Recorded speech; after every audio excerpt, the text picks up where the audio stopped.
Kapuso celebrities, Iza Calzado, Barbie Forteza at Glyza De Castro, happy and fulfilled sa kanilang hard-earned investment, ang kani-kanilang mga bahay.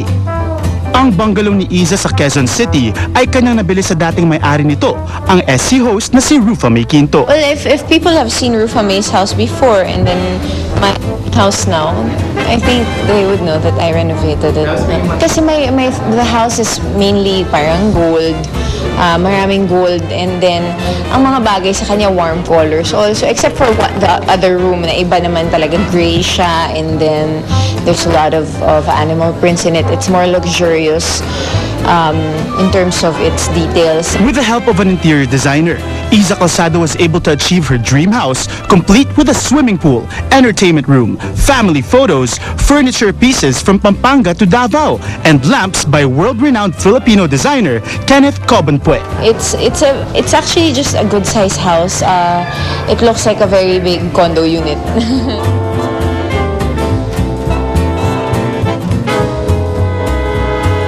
Samantala, isang 2-bedroom condominium unit naman sa Quezon City ang itinurn over sa Kapuso young star Barbie Forteza as its owner. Masaya kasi may nagawa na ako.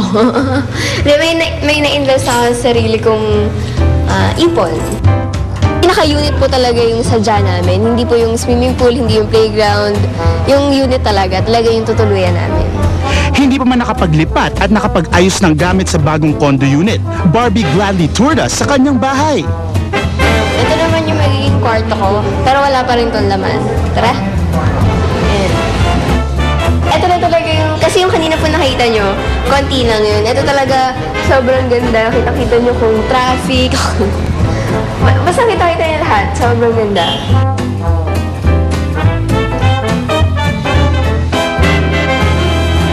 It also took a while bago matupad ang pangarap ni Glyza De Castro na mabigyan ng bahay ang kanyang pamilya sa pamamagitan ng kanyang 4-bedroom house and lot sa Commonwealth, Quezon City. Binili namin yun, gawa na siya. So may mga pinaayos na lang kami. And sama-sama kami dun sa theme. Kunwari, dito sa attic, ako yung magde-design kung ano yung gusto kong theme. Sa sala, si nanay, ito yung gusto niyang theme, yung ganun. So, lahat kami doon. Sinabi ko lang, gusto ko minimalist. So, wala masyadong gamit. Yung parang maaliwalas talaga sa mata yung bahay. Matagal ring pinag-ipunan ni Glyza ang bahay na ito para sa kanyang pamilya. Kaya naman, isang malaking kaginhawaan ito para sa kanya. Finally, nung nakita ko na yung bahay, parang sarap talaga sa pakiramdam na ayun yung inuuwian ko. Tapos ayun yung parang bunga ng lahat ng paghihirap, ng trabaho. So parang mas lalo kang ginaganahan tuloy.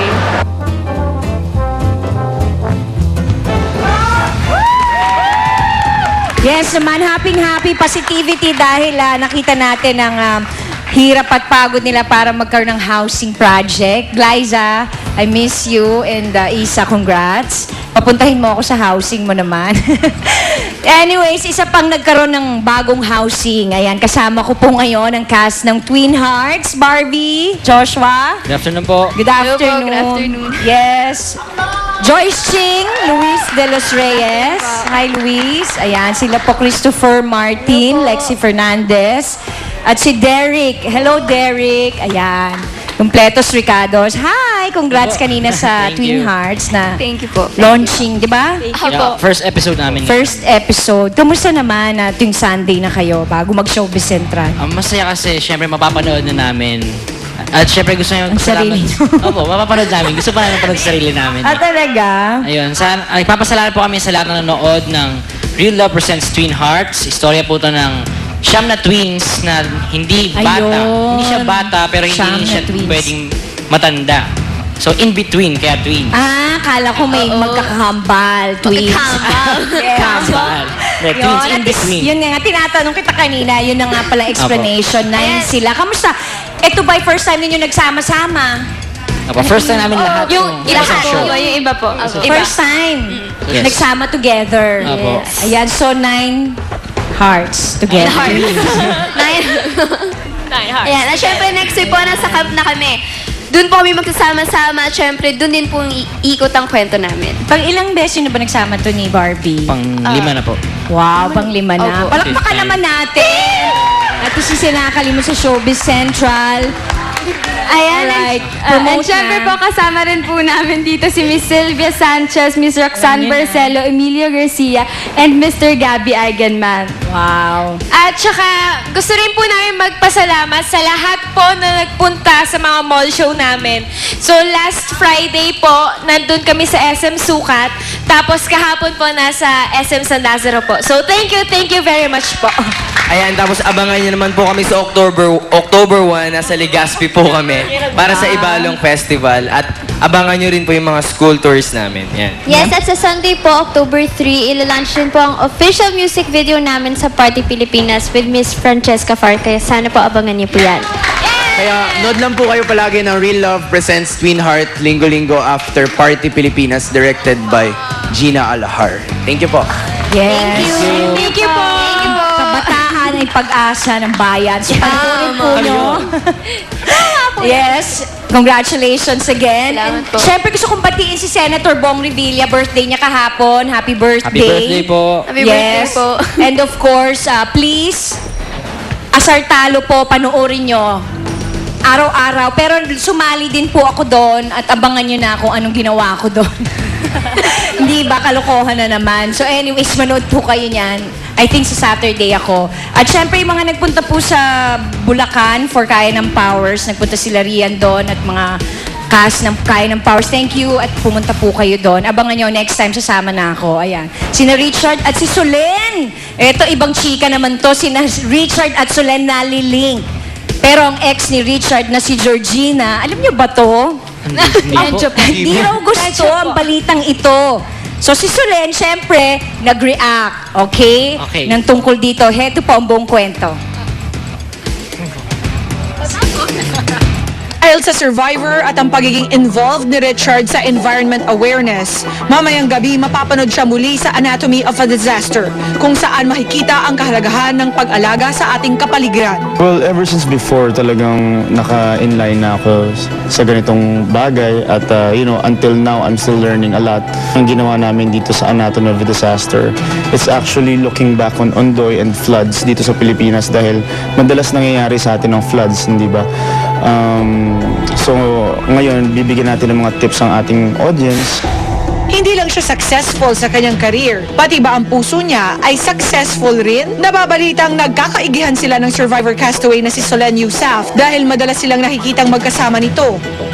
Me and Solen, we're just hanging out. We're friends and we're both single, yes, and we hang out a lot. Pero, she just came out of a breakup. I just came out of a breakup and, we're just having fun for now. Nothing really serious. I don't want to say yes or no to anything, but right now we're just having fun. Si Solen na sarap kasama. She has great personality, always in a good mood. So that's the vibe I need right now.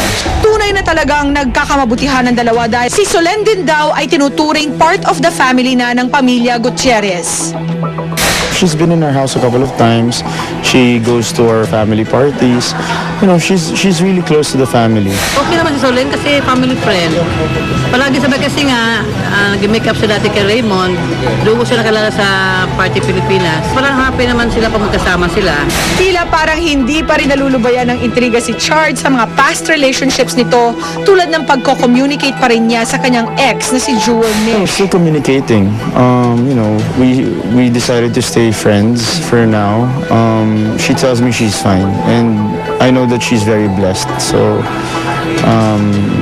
kaya niya mag-move forward. Isa pang issue ang lumabas tungkol sa pagboto ng mga past relationships ni Richard. Pati rin si Georgina Wilson daw ay hindi boto kay Solen kahit pa man magkaibigan ng dalawang ito. Pero ayon kay Solen, wala naman daw itong issue. It's not an issue for them kasi we're all very close friends and their story was long time ago na tapos they're happy also.